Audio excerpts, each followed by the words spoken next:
Les voitures électriques pas adaptées à l'autoroute pour 7 Français sur 10. Alors, qu'est-ce qu'on entend par pas adapté? C'est ça le truc, quoi. Alors moi, typiquement, si je dois faire un gros trajet de, je sais pas, 500, 600 km, déjà j'évite les péages, parce que les péages c'est du racket, je considère que c'est du racket.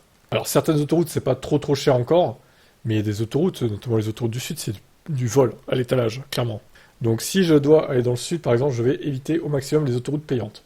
Bon, peut-être que je n'aurai pas le choix à un moment donné de faire un péage, bon tant pis, mais il faut que je les évite au plus possible quoi.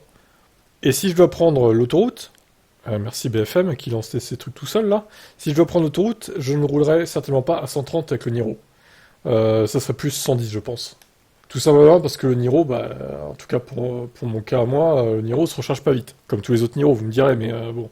C'est un de ses défauts, hein. C'est comme le Kona, ça se recharge pas très vite. Les voitures, la Mégane, en pic ça va, mais pareil, la courbe de recharge est pas violente.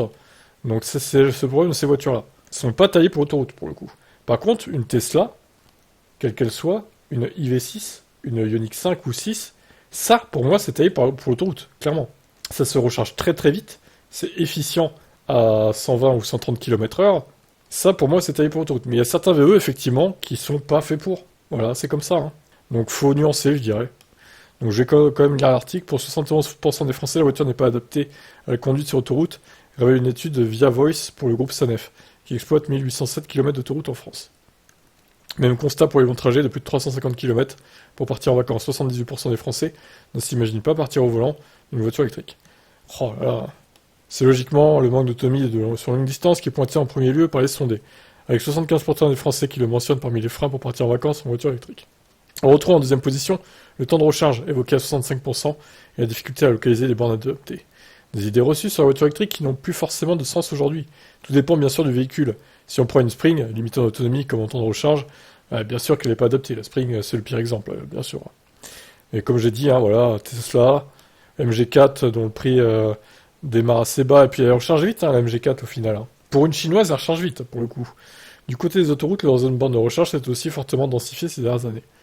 Le groupe Sanef a installé 650 stations de recharge électrique ultra rapides. 20 minutes en moyenne. Bon, bref, voilà.